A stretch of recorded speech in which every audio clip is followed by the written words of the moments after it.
Now, some information only becomes dangerous when it stops being theoretical. Trump stood up and talked about burn bags and destroyed documents, election documents rather, from the Obama years. The networks mostly looked the other way. So what you're about to see is what happened when regular people didn't. Oh, I almost forgot. Donald Trump also said this last night. Recently, we found significant numbers of burn bags in formation, and this is a group of bags that were used to destroy information given by President Barack Hussein Obama to be burned. It was supposed to be burned. These bags were supposed to be at a different level by different people, incinerated and checked, but it never happened. Maybe we got lucky. I honestly don't know how to respond to that, because every time I've tried to make this video to show y'all, they say it's against community guidelines. But how is it against community guidelines if the motherfucker said it? I feel like at this point, TikTok only wants certain shit to be seen and not seen. Meanwhile, this motherfucker was broadcasted on national TV. Like, why censor it if it's some truth to what the motherfucker said? Or maybe it ain't no truth. Count me out. Now, the man in the car, he couldn't even finish his sentences. Y'all seen? You know what I'm saying?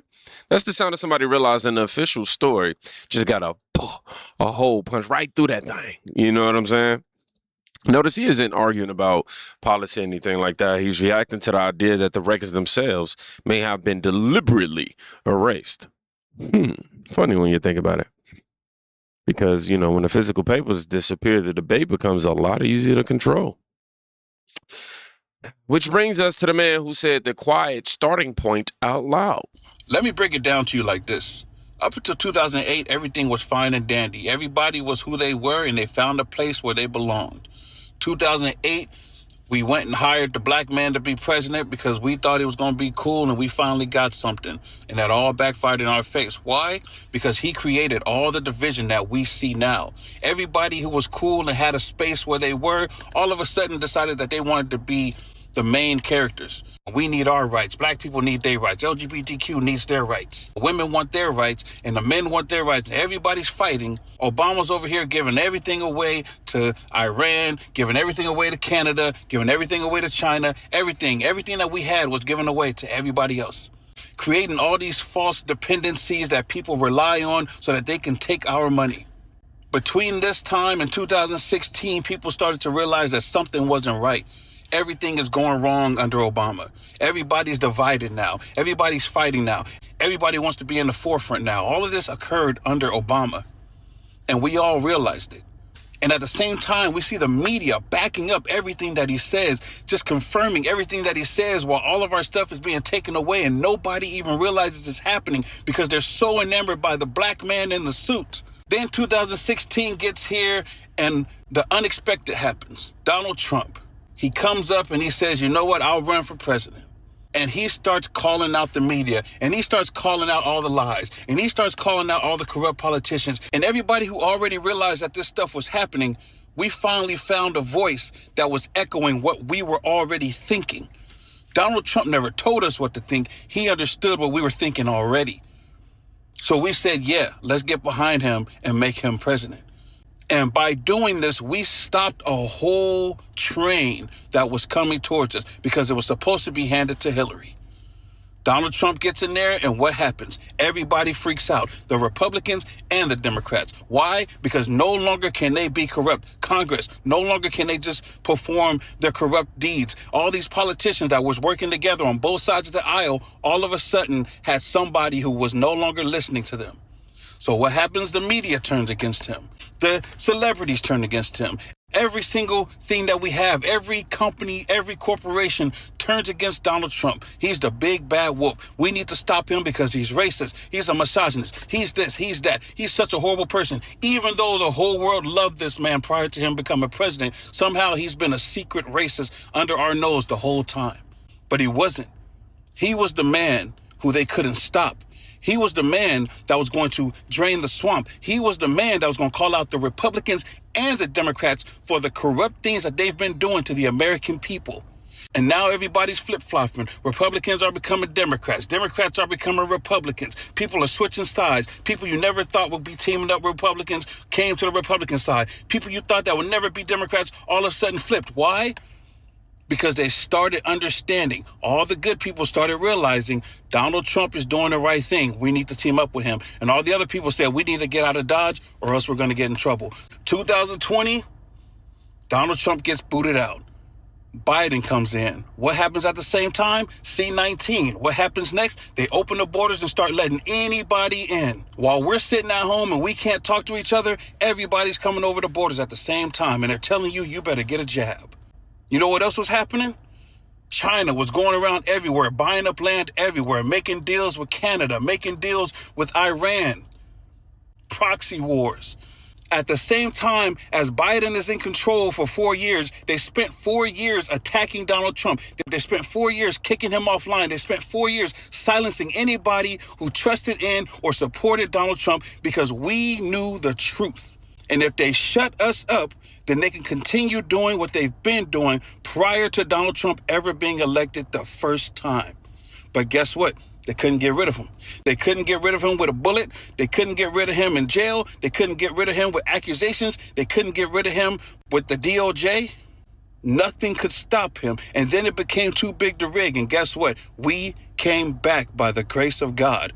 We sat here and watched countries, children, praying for Donald Trump, saying, we need your help in other countries. And God answered. And now we're back. And we're fighting the same fight again. And the Democrats are trying their hardest to stop us. They're trying their hardest to switch over to the socialist group. They're trying their hardest to hire their Mamdanis and their Abdul Saids and all this kind of stuff. They're trying, but we're fighting. Now, you can call us racist. You can call us whatever you want to call us at this point. We're used to it. We're used to being called Yahtzees. We're used to being stepped on. We're used to being threatened. Sure, I had a man today tell me in my comments that I'm going to be on a noose, and he's waiting for it. It's okay. Because we're still going to fight that good fight. Call me a coon if you want to, black people, but we are the ones that are fighting for you, even though our lives are being threatened every day, even though you continue to show all this racial hatred towards us every single day. Wake up. God has a plan. God bless. Now, Obama was the start of it all. He's not talking about skin color. He's talking about the template. The first time a modern administration treated narrative protection as more important than institutional honesty.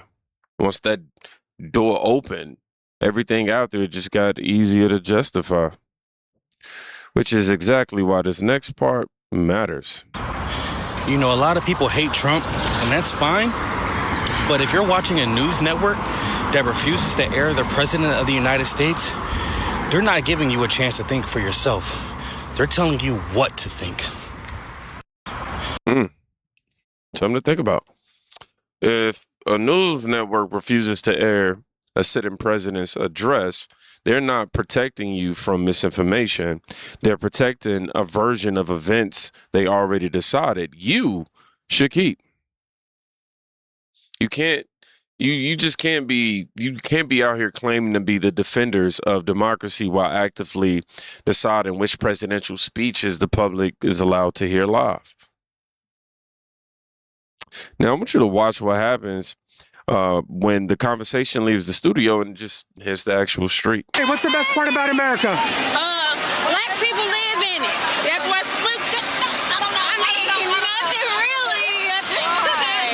Gas prices too high, the economy too high, everything else too high. What's the question? What's the best part about America? Black people live in it. That's the best part. I feel like Obama needs to be president again to give us all back the benefits, and that's really it. So you would support a Barack Obama third term? Yes. What do you like about Barack Obama? He got the benefits. What does that mean? What benefits? He represents a black people. What benefits? What? Barack Obama. I mean, healthcare. Yeah. And the prices were better. Gas is like You're talking about Obamacare? Yeah. That made healthcare more expensive. It is. Yeah, it didn't actually make it better for us. Medicare funds. Okay. It sounds good on paper, but it didn't actually work. Okay, I got a question for y'all. Who was the best president? Donald Trump? Ever? Yes, ever. Probably George Washington, the founder of our nation. Okay, you're right. I think that's number one. And then I think Abraham Lincoln is also a contender for number Abraham one. Lincoln, yes. Because he actually acknowledged everybody's humanity. Right. He said black people are people too. Yeah, right. And we agree. God bless you, ladies. Clock it. Clock it. Huh? Black people live in it is the answer for the best part of America. Then Obama, he got the benefits. Then the blank stare when asked which ones. Man, that pauses the entire problem in one facial expression. Loyalty without specifics isn't loyalty. I'm just saying. It's just a habit wearing a political jersey. And that habit has a cost. I'm telling you, black liberals are the most racist demographic in this country. These blacks ain't honest, okay? That's my new saying for 2026. The blacks, they're not honest. They are the most dishonest, disingenuous group of hateful people you will ever meet. This is so dishonest. Look, black people, we know each other. We know what neighborhoods that we don't want to be caught in. The dark shoot, hell, it's neighborhoods I don't want to be over there in the daytime. Why? The propensity that I'm going to get carjacked, they going to rob me, could get shot and be a part of a crossfire. Like, this is not happening, what she's talking about. It's not real. It's not. I got to go back. Their houses and you can't spend the night. You can't. It's too dangerous. I need you to make it home to me. I need to bury you and you not bury me. It's too dangerous. You can't go over there because it's too dangerous and I need to bury you. You need to bury me, not me bury you. This is a woman talking about her son and how dangerous it is for him to have white friends. Where's the evidence? These people make these claims with zero evidence. And you want me to believe that white people are the problem? I'm telling you, black liberals are the most racist demographic in this country. They are the reason why racism doesn't seem to be dissipating, but rather it seems to be on the uptick because they keep it alive. These people need it for identity. They need it for a sense of belonging. They need it for a sense of feeling superior because they're either deficient in their personal lives or they got like a real defeatist loser mentality. Main character syndrome. This is why I call it ethnic narcissism. That is the perfect way to title and name this pathology. It is ethnic narcissism. These people really do believe they have this elevated sense of importance when ain't nobody thinking about them. Now, April isn't whispering. Not even a she ain't doing this. This is not what's happening. She's saying the group that talks the most about racism often needs racism to stay permanently real in order to keep their moral authority. Black people, us. You know, when every unexplained tragedy has to be racial first and factual second, you're no longer investigating, you're just quite literally recruiting. Which is why this very next one, man, it's different. Don't you just love getting comments from bitter black folks? These are my favorite. Check this one out. Nigga, you have so much love for the white man. Who can give two F's about your black ass? If this was the 1800s, they'll have your black ass swinging from a tree. I can't believe the love some black people have for white folks, especially after what they've done to our ancestors throughout the years, who was beaten, raped, murdered, and hung just for the color of their skin. For Christ's sake, man, it's not the 1800s, okay? Slavery ended 160 years ago. Jim Crow's dead. He can't haunt you anymore. You got all types of opportunities. You got a damn cell phone, running water, internet. Your great-granddaddy's problems ain't yours in 2026, all right? You had luxury that kings didn't even have back then. The white man invented everything that mattered, all right? What y'all invent, a super soaker? I can't hold this. The black guy invented a super soaker. Well, good job. You want a pat on the back? White man invented cars, planes, trains, cell phones, everything we actually need. You're mad at progress, and I'm over here living in it. Black people got more opportunity, more power, more freedom than any generation in history. All right, y'all got Obama in the White House, a black guy. All these rich athletes, entertainers making millions. You got affirmative action. You got your DEI. Your granddaddy wished he had DEI. Whole system just bending over backwards for y'all. And you're still mad. You're gonna be mad for the rest of your life. But you mad at them or you mad at yourself? That's the real question. Why don't you worry about the fatherless homes and all the kids raising themselves? All right, and the whole culture just glorifying all the wrong things. That ain't the white man, that's us. You think somebody's holding you back? I got news for you, nobody is, nobody cares. They just want to see you do better so you stop killing each other. Why don't you drop the 1800s cosplay? All right, be a man. Get a job, build something, build a career, start a family. Stop waiting on reparations from ghosts. The victim card declined, brother. It's time to turn the page. But on a lighter note, little good news. The hats are finally here. You can get one now. If you're a subscriber, of course. If not, they'll go on sale to the public soon, but I jump on it. I think we got about 60 to 100. They're going to go fast. But they'll be back at some point. I really appreciate y'all support. I say whatever I like. I'll go wherever I like. I don't care. All right. Now, he said it's not the 1800s. The only person still living in slavery is the one who keeps choosing the victim role as their main identity. He's not erasing history at all. He's refusing to let history become a permanent excuse for the present. That's a harder sentence than most people are willing to sit with. Let me just say that. And the last one is the only place the conversation can actually go if anybody is serious. So the question is, by the year 2040, what will black people have to do in order for them to be undeniably better off? By Stephen A. Smith asking Anton Daniels. Check out his answer. Imagine we're having the same conversation in 2040, about 14 years from now. What would have to happen between now and then for black Americans to be undeniably better off? I think that we need to completely divest ourselves against the Democratic Party. And we need to get back to our original conservative values and roots, which the foundation of that is family, God, and then some sort of morality behind holding ourselves accountable. We need to get to snitching and telling, because let's be clear, we all know who the shooters are. We all know who the drug dealers are. We all know who the jack boys are. And we all know who the people are that are committing the majority of the crimes inside of our neighborhoods. We have a cultural problem. And not only do we have a cultural problem, we have a cult following for the Democratic Party. And somehow, some way, they have done a Jedi mind trick on us that we need to vote and we need to support people based off of identity, because it's so funny. I can look at this guy, right? Not you, Theron. I'm just speaking of some hypothetical guy. And we'll say, I'm going to support him because he's black. We don't do a character check. We don't find out if he's married. We don't find out if he beats his wife. We don't find out if he's actually a decent person, if he's a fraud. And in so many instances, we don't force people to pull the receipts, which then we then make a fool of ourselves. And instead of us actually taking accountability, we say, well, you know what? Well, look at this person and they're doing well. Well, look at the good that they did. But we have lost our way. We are a godless people. We have allowed for women to lead our households. We allow for people to say we want partners instead of we want husbands. And we do not have any kind of backbone on saying the uncomfortable things so that we can get to the solution. And nobody is willing to actually be honest with ourselves. We have lost our way completely. We have walked away from God. We have walked away from our conservative values, and we've walked away from things that's right as far as promoting the best for us in culture in order to subsidize our lifestyle by saying that, well, at least we are part of the go along, get along gang.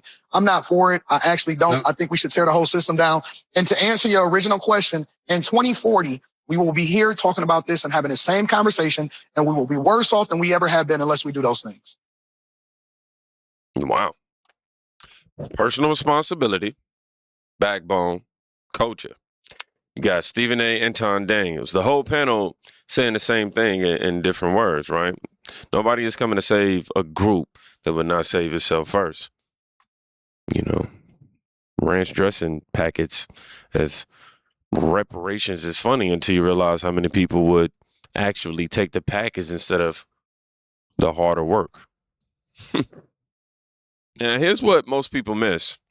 The real power was never in the speeches or the protests or the hashtags. It was in the ability to force an entire community to keep arguing about the past, so they never had to produce better results in the present. When documents get destroyed, the story becomes, unfalsifiable. When the benefits can't be named, the loyalty becomes untestable. When every failure still gets blamed on the same external villain, growth becomes optional. That system only works if enough of us keeps participating in it. The moment you start requiring specifics, the whole arrangement gets uncomfortable for the people who built their careers on the arrangement. You just watch 7 different people from different angles all pointing at the same fracture. Some did it with shock, some did it with jokes, some did it with pure frustration. None of them needed to have a think piece. They just needed a room to say what was already obvious. The question isn't whether, the burn bags existed or not. The question is how long people are willing to keep protecting a story that requires the evidence to stay missing. If you made it to the end of this video, I want you to write the word specifics if you already watched all the way through. And I'm going to leave you with this. Forgetting the former things. Do not dwell on the past. See, I am doing the new thing. Now it springs up. Do you not perceive it? Isaiah 43:18-19. Y'all be safe. Please go check on somebody today. You can quite literally be saving their life.